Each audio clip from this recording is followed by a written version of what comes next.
Hi ಎಲ್ಲರಿಗೂ ನಮಸ್ಕಾರ. ನಾನು ನಿಮ್ಮ ಪ್ರೀತಿಯ ಸಹೋದರಿ ಅರ್ಜುಷರು. Welcome to my YouTube channel. ಎಷ್ಟೋ ಜನ ನಮ್ ತಮ್ಮಂದಿರು ಫೋನ್ ಮತ್ ಮೆಸೇಜ್ ಮಾಡಿ ಹೇಳಕತ್ತಾರ, ಅಕ್ಕ ನಾ ಏನೋ ಒಳ್ಳೆ ಕೆಲಸ ಮಾಡಕ್ ಹೋದ್ರು ಜನರು ಚುಚ್ಚು ಚುಚ್ಚಿ ಮಾತಾಡಕತ್ತಾರ ಅಂತ ಹೇಳಿ. ಅವರಿಗೆ ನಾ ಒಂದ್ ಸಣ್ಣ ಮಾತು ಹೇಳಕ್ ಇಷ್ಟಪಡ್ತೀನಿ. ತಮ್ಮ, ಈಗಿನ ಜಗತ್ ಹೆಂಗೈತಪ್ಪ ಅಂದ್ರ ನಾವ್ ಸರಿ ಇದ್ರು ಒಂದ್ ಹೆಸರು ಇಡ್ತಾರ, ಅಕಸ್ಮಾತ್ ನಾವ್ ಒಂದ್ ತಪ್ಪು ಮಾಡಿದ್ರು ಹೆಸರು ಇಡ್ತಾರ. ಒಟ್ಟಾರೆ ನಾವ್ ಹೆಂಗಿದ್ರು ಒಂದ್ ಹೆಸರು ಇಡ್ತಾರ.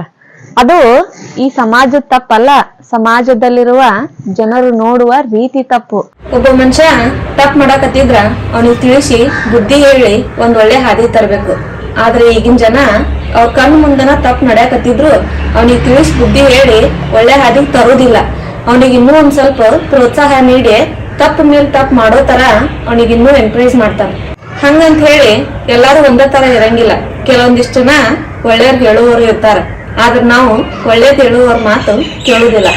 ಕೆಟ್ಟದ್ ಯಾರು ಹೇಳ್ತಾರ ಅವ್ರ ಮಾತ ಜಾಸ್ತಿ ಕೇಳ್ತೀವಿ. ನಾವ್ ಕೆಟ್ಟವ್ರ ಮಾತ ಯಾಕೆ ಜಾಸ್ತಿ ಕೇಳ್ತೀವಿ ಅಂದ್ರ ಆಗಿನ ಕ್ಷಣಕ್ಕ ಅವ್ರು ಹೇಳೋ ಮಾತನ ನಮ್ಗ್ ಜಾಸ್ತಿ ಹಿತ ಅನ್ಸತ್ತ. ಯಾಕಂದ್ರ ಅವ್ರ ತಂದೆ ತಾಯಿ ತರ ಬೈದು ಹೊಡೆದು ಬುದ್ಧಿ ಹೇಳಿರಂಗಿಲ್ಲ. ನಕ್ಕೋಂತ ನಮ್ ತಲಿ ಸವ್ರಿ ಒಳ್ಳೇದಾಗೋ ತರ ಹೇಳಿರ್ತಾರ. ತಮ್ಮ, ಬೈದ್ ಬುದ್ಧಿ ಹೇಳೋರು ನಮ್ ಒಳ್ಳೇದಕ್ಕ ಹೇಳಿರ್ತಾರ, ನಕ್ಕೊಂತ ತಲಿ ಸವ್ರಿ ಹೇಳೋರು ನಮ್ ಕೆಟ್ಟದಕ್ಕ ಹೇಳಿರ್ತಾರ. ಬೈದ್ ಬುದ್ಧಿ ಹೇಳೋರ್ನ ಎಂದೂ ಕಡೆಗನ್ಸಕ್ ಹೋಗ್ಬೇಡ್ರಿ, ನಕ್ಕೊಂತ ಹೇಳೋರ್ನ ಎಂದೂ ನಂಬಕ್ ಹೋಗ್ಬೇಡ್ರಿ. ತಮ್ಮ, ಈ ಮಾತ ನೆನಪಿರ್ಲಿ. ಈ ಜಗತ್ತಿನಾಗ 100 ಜನ 100 ಮಾತಾಡ್ತಾರ, ನಿಮಗ ಸರಿ ಅನ್ಸಿದ್ ಮಾಡ್ರಿ. ಮಾತಾಡೋರೇನ ಮಾತಾಡ್ತಾರ, ಅವ್ರ ಮನಿಗ್ ಹೋಗ್ತಾ ಇರ್ತಾರ.